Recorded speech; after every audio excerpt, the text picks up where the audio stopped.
Good morning, John. Is this a good time to call? Good morning. How are you? Yeah, it often is in the morning. Oh, good. Good. Anyway, how are you? Oh, doing quite well. I wanted to just check with you that as a charter member of the JC Society, whether it's okay for you to be a distribution point for those books. Well, I received a whole package of your books here. Well, yeah. So I'm very impressed by them. Beatrice was totally impressed, and she's already said that, she said, I have to send this here to my father so that he understands what he created when he sent me to Eglon. And next thing is,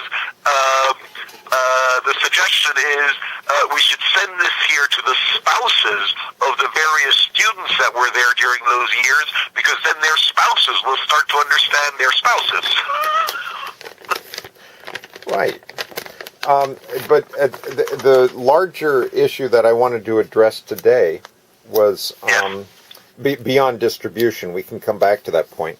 But just for this point of how does one communicate? I want to record this because I think your insight will help teachers.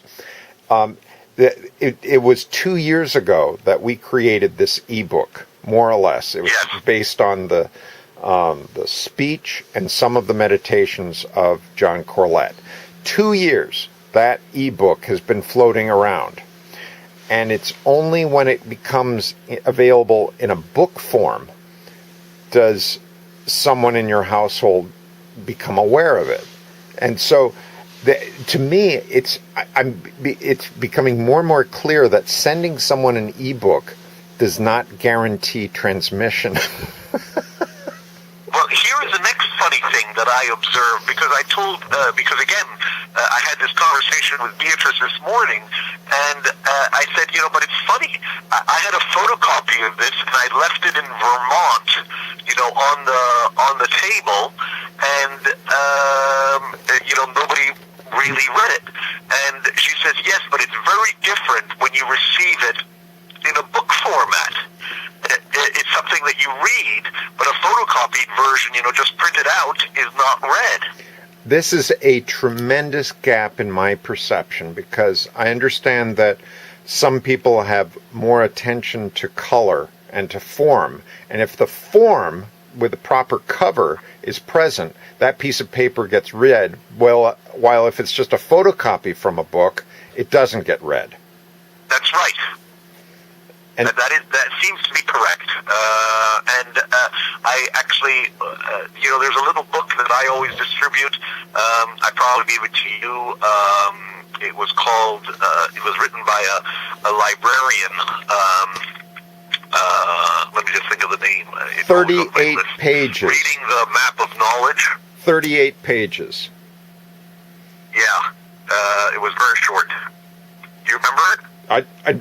That's why I thought I would give you some data about it. 38 pages. No, I mean, that's very impressive, yes. But it's the contents which I always found so good. And yet, the number of pages. I would have guessed that most people that you've given it to, because it was a photocopy, it wasn't read as deeply, perhaps, as if it were a book. Right. This is, I had no idea. See, I appreciate knowledge so much that when I get it free, I'm more likely to read it, because then I know, this is something that normally wouldn't have come to me, but now I've got it. Exactly. But that's a question of the difference in the perception of knowledge. That's correct. Right. And clearly this is different, and clearly this links us in terms of just the way information has to be distributed. So this is a testimonial for CreateSpace.com, the printing arm of Amazon. This is a case where a large corporation has finally done it right. They're giving good service. It's making it very affordable. That's a $2.15 document plus whatever the shipping is of that little speech. So we now know that for any of our communications, if we present it as an ebook, as an email, as a photocopy, we have to, for some people, encase it in a book format. It's very true. And it's very interesting that it came out to $2.20. You know that you are not permitted to distribute material to elected politicians that have a value of over $15. And even if you put on, priced, $5 or whatever, or $15 or $16, and you give it away free, because the price tag retail suggested sales price is $16, they cannot accept it.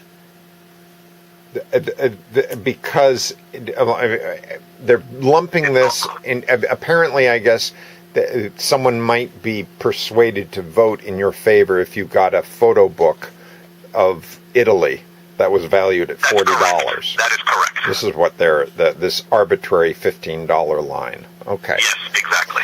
Well, you can get exactly. So just price everything, label it as $10, but then you can actually get it printed very cheaply at this. I mean, it's a very reasonable price within the United States. I think it's very reasonable. I mean, I think that costs more than that costs basically less than the all-in cost of the photocopying machine, ink, and printing that's done. There is the transport fee, so it really comes closer to $3.50, I suppose. The transport fee is one way or the other. Right. If you send it, a photocopied version, it's more than that because